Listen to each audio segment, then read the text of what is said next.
Hey,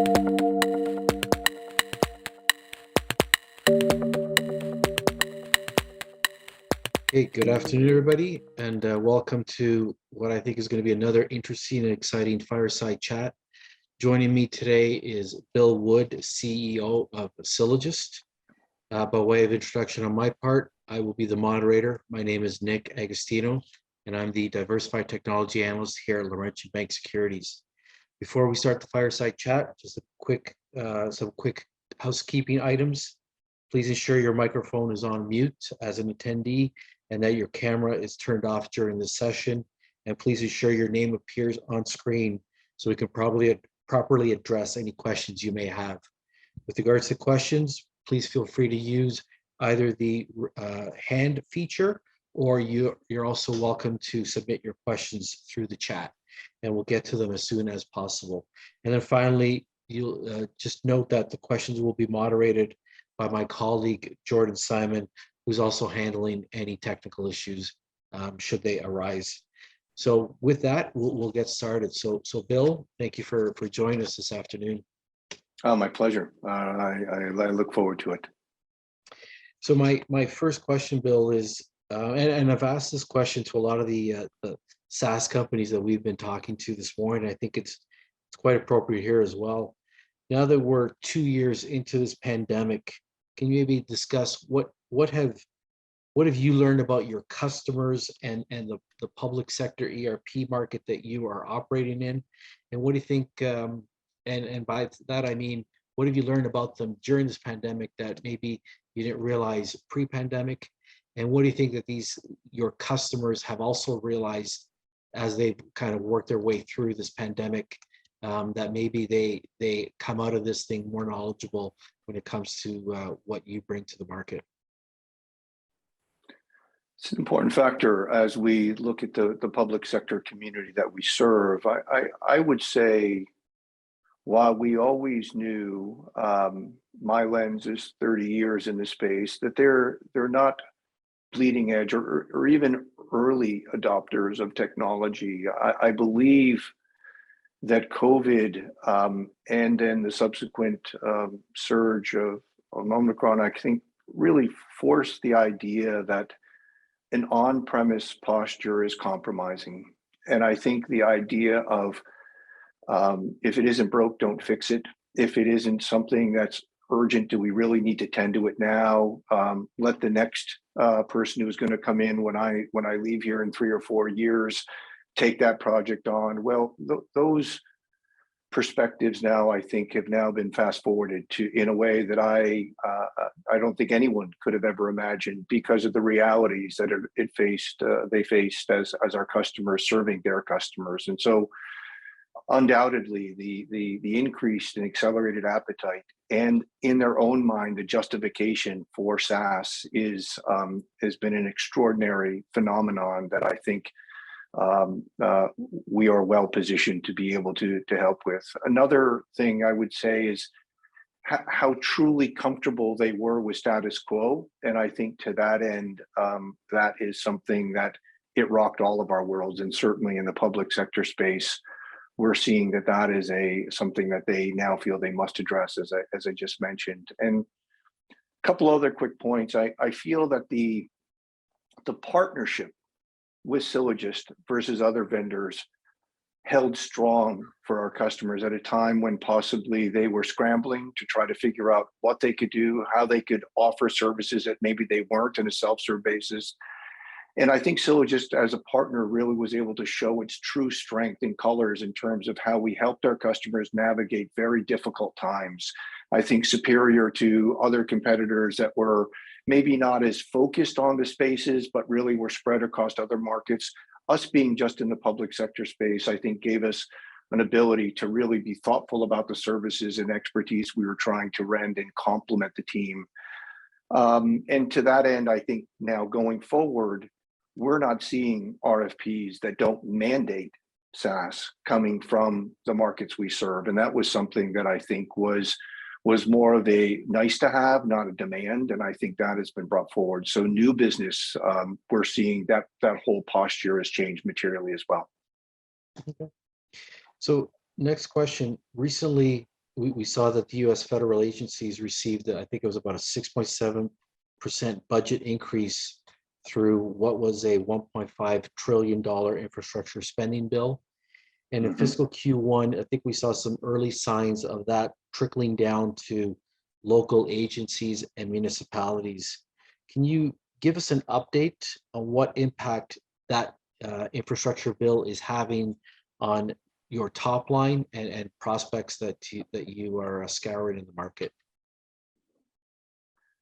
A positive one. I do believe that the sectors we serve are one of the primary recipients of these dollars flowing down. However, the digestion of those into actionable projects and the idea of how they're thinking about their spend is got a matriculation cycle. So therefore, I would say we're seeing it. We're seeing the discussions, but it is a slow. It's not a flash kind of a scenario where most of them are very budget oriented from year to year. So they're really thinking about how they're going from June 22 through the next fiscal year into 23. So we do see materiality and discussions within our customer base as well as new project opportunities as really being as they think about their next year spend and tackle new opportunities. However, there is some discretionary dollars that has broken free to be able to accelerate some projects that had possibly been postponed to a position where they feel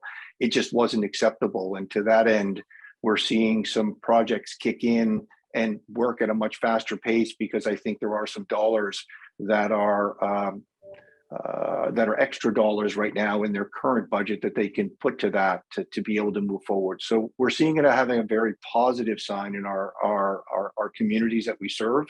However, it's more of a slow evolution of that, and I think it will only strengthen with the 3-year fuse that most of those grants have as we look at the back end of this year and as we head into 23 and 24. Oh, okay, great. Next question is, you've indicated in the past that you have a strong M&A target pipeline that you're potentially looking to add to your current offerings. Maybe just remind us, what are you looking at when it comes to when it comes to what is an attractive target, and has that has your view on what you might be targeting in the marketplace, has that changed in the last 6 to 12 months, or the M&A book that you guys set out say a year ago, it's still the same thing that you guys are targeting today? I would say it's largely the same because I think it's rooted in fundamentals for us that fit within the strategy that we worked hard on shortly after I joined. We really entered a real material strategic planning process to understand where value creation opportunities were best available to us as we thought about our 3-year plan. And so the pillars of that of our thesis is really, does it accelerate our IP in terms of what we can offer as part of our integrated suite to our customers? Is it easier to acquire it versus build it? Is it quicker to market to buy it versus build it? Does it give us a better risk profile to buy it versus to build it? And so the IP that we can think about and further our land and expand opportunity within our customer community is where a major tenet of strategy. Customer density is another primary tenet of the 3. So if we can add more customers of similar ICP or ideal customer profile, which we worked hard to define as part of our process, is to make sure that we really look for more girth. Because I think with that, you have more stability, you have more ability to market that to other customer communities. And so therefore, having a stronger market presence only amplifies the position of Sylogist in so many fronts. And the last is talent. There's no more important aspect of driving our business forward than making sure that we continue to have the best and brightest. And to that end, the competitive landscape for hiring, we feel we are ahead of and doing a good job with. But anytime we can get people who know the spaces we serve, who have the DNA, the best practices, the history, the bumps and bruises, those are valuable people versus necessarily taking someone and teaching them the ropes. And so to that end, that's really the third pillar of the thesis around being able to look at an acquisition. So the more of those three tick boxes that we can check, the better. It doesn't need to necessarily be all three, but we certainly look for opportunities where they are. Further on that point, I guess companies that have a realistic view of who they are. When you have, the spaces that we serve, there's been a lot of consolidation over the last 5 years. There's owners who are feeling maybe now's my time. I don't really want to sell, but if I get the right number, I'll do it. And so to that end, we want to engage in those conversations, but we want to also be able to back off when we feel that the expectations, their heads in the cloud, and maybe their idea of who their company is and ultimately what it could mean for us may not be aligned. So we try to size that up. And that, I think, has become more and more prevalent where we do have a strong pipeline. So we can be more, our second and third and fourth layer questions as we explore diligence with a particular company, I think is more purposeful. And it's to try to make sure that we are not necessarily just getting lost in the idea of the deal, but how does a deal really add to us, not only from a bottom line standpoint, but from a strategic standpoint. Alignment on technology. We don't want a situation unless it's an obvious opportunity where we can just deprecate a technology and drive ours in and be able to make sure that customer churn isn't caused by that, and or customer disenfranchising if in fact they're really wedded to that technology. So we want to make sure that the technology generally is contemporary. If it is, in fact, superfluous or very similar to what we have, then we want to make sure that the customers are of an appetite where they're ready and actually wanting some sort of technological evolution. And we think that's opportunistic where we are right now because of some of the M&A targets that we look at and are talking to have dated technology. And so to that end, they are scratching their heads about, do they make the investment to try to get to a SaaS profile or even have the expertise to do so? So that's an ingredient right now that we're weighing. And actually, I think it's working in our favor. And the last two are really around the customers, around what's their wellness. If we are bringing on a bunch of customers that are already in a buying mode or something, that's going to be a very high hill for us to climb. And so to that end, we want to make sure that the customers are there's a certain amount of loyalty to what they're using. There's an appreciation for the provider, if in fact, and then that is added, into our portfolio. And lastly would be the culture of the team. If we talk about adding talent, do we have similar, values in terms of ethics around what we do, how we serve customers, that the customer's voice and view is one that we always listen to and try to respond to. So those are some of the key M&A aspects of what we look at, and the pipeline continues to be strong through those 5 different lens points. Okay, the next question, and it's maybe something that I think you and I have discussed in the past, but hopefully this Omicron variant and COVID in general is starting to fade. Knock on wood when it comes to that. But nevertheless, schools are reopening and have reopened, and obviously the education market is important to you. NGOs and government institutes are starting to transact once again, and we talked about the spending side of things, and then you alluded to the adoption of SaaS within this space is gaining more and more momentum. So I'm just wondering, how comfortable are you in maintaining or possibly even enhancing your Rule of 40 posturing? Do you think, is that a set the bar low and hopefully try to expand on that? Or do you think, is that how you plan on managing the business from a long-term perspective when it comes to the Rule of 40? In other words, is that the bottom of it? Is that the minimum, or is that do you think the long-term norm? Well, overall, I feel the Rule of 40 posture is our minimum, and I think in a reasonable model to associate with Sylogist. We see the organic growth accelerating and our investments to drive that growth and our ability to scale to handle that growth is unfolding generally as we planned. Now that we're beyond the Q1, pause that we further felt because of the Omicron surge. I anticipate we have the potential to improve above that Rule of 40 posture as we move into fiscal 23 and beyond, as the flywheel effect of SaaS really kicks in, and our ARR and our reoccurring revenue really goes north of 100%.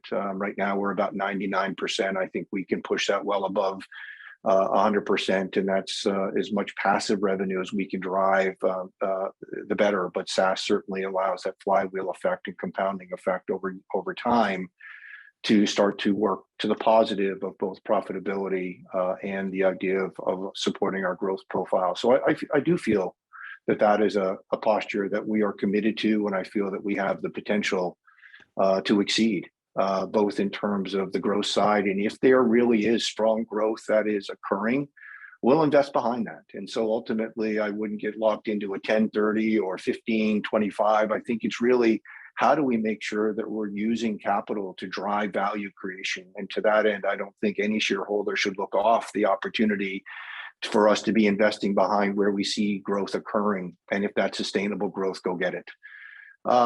Undoubtedly, COVID and Omicron had an effect on us, had an effect on our markets, maybe more than maybe some other tech companies because of the markets we serve. But I do largely see that abating, and hopefully it will stay damped down. We thought that was the case last summer, and it flashed back up and kind of bit us in a bit in Q1. But that's just the world we live in right now. But I think we're alert to it. Some things are in our control, some things aren't. But for the most part, we see, even when the surge occurred, it didn't cause the chaos within our customer community because they already had protocols and procedures that maybe they didn't have when really COVID first flared up. So I think there is less of an impact to us in terms of our revenue recognition going forward, even if in fact we don't wish it away and it proves to be the case.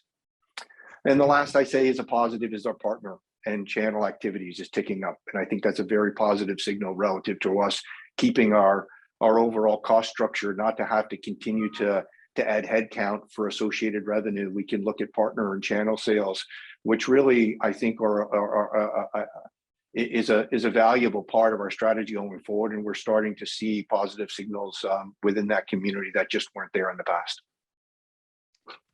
Very good color. Next question is, during our recent marketing back in February, you noted that your TAM is somewhere around $14 billion. And Sylogist itself, obviously, given your revenue today, you're less than 1% penetrated into what is a very large market opportunity. Maybe a little bit of color on how you plan to boost the land and expand strategy that is typical and common of SaaS companies in general, to help you guys increase or improve upon that market penetration, and also how you're looking and what initiatives you're taking to increase the adoptions or your app's adoption per client. In other words, get more and more solutions on a per company or per client basis. That's a great question. And I think, while TAM, you can get dizzied with the size of it within the market we serve, we really needed to know who that ICP was, who that ideal customer profile was, because it can become very compromising unless there's focus on a market that size for a company our size. And so to that end, we are very focused on where we win, why we win, and ultimately for those areas where we want to win and feel that there's areas that we needed to shore up, we've done that, and we'll continue to do that to make sure that we, either from a people or a technology standpoint, can win at a very high rate, which we're doing. And I think the keys, Nick, as I would think about it from a land and expand, is really an integrated suite. And that's what we have set out since I joined, to not just talk about, but to deliver. So ultimately, the acquisitions that we've made rounded out our IP to be able to offer more of an end-to-end solution for our NPOs and NGOs. We did not have that front-facing fundraising and donor engagement side of the picture, the volunteer management. So ultimately now we have, and with the acquisition of Mission CRM, we have a broader offering for the markets we serve. And I could mention a few of those relative to what we got with the Pavlik's team, and what ultimately what we got with the municipal accounting systems, where we only had an ERP system. Now we have a student information system and a lunchroom solution, and those are all being integrated so they act, behave, and they have the same front door and general sense of navigation, so that a customer doesn't feel like they're just disparate pieces that are loosely hung together. So we've done a lot of work on that front. Another point would be account management. Sylogist had no account management team, no team working with key customers ranked in terms of platinum, gold, silver, and bronze in terms of their overall revenue or opportunity revenue with us, to be able to not only talk to them about what they're doing, but be part of their strategy discussions, helping them understand what we're doing, what they're doing, bringing those ideas back, making sure they're heard, but also making sure they're clued into what we're doing. And that really then lends to the idea of making sure the customers are aware of what our offerings are. We also had, pieces within our Sylogist under the banner that really weren't marketed to the rest of our customers, like the pay option, the online pay option, where we're taking Sylogist Pay and now repackaging that with an SDK that we can pull that across our entire customer community and monetize all those different revenue streams, opportunities that are going on with transactions that are occurring online already within our platforms. And that all leads then to what I'm a big believer in is in-product marketing. If we have a foothold or a piece that's already being exposed, how can we use that to help the customer realize what else we have? And we don't want to do that in an overly pushy or gaudy way, but we want to make sure that we can flash across on their onboarding, or on their login, make sure that they're aware of a webinar we're having or whatever that may be. It's very hard to get the attention of organizations anymore with even emails getting open. So you really need to use your footprint to be able to broaden the awareness of the customer of what you offer and how you can help them. It sounds like Candy Crush and an in-game purchase. Very much, yes. But I like that idea. We do have about 1, maybe 2 minutes left. So my last question, I'm going to combine two pieces and just respond within a lot of time. Obviously, there is discussion around M&A, and you guys you're very active in that market.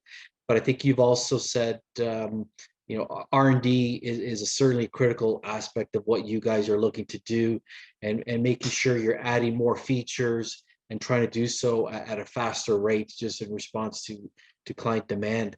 So the two-parter is any insight that you can share on features and products that you're working for.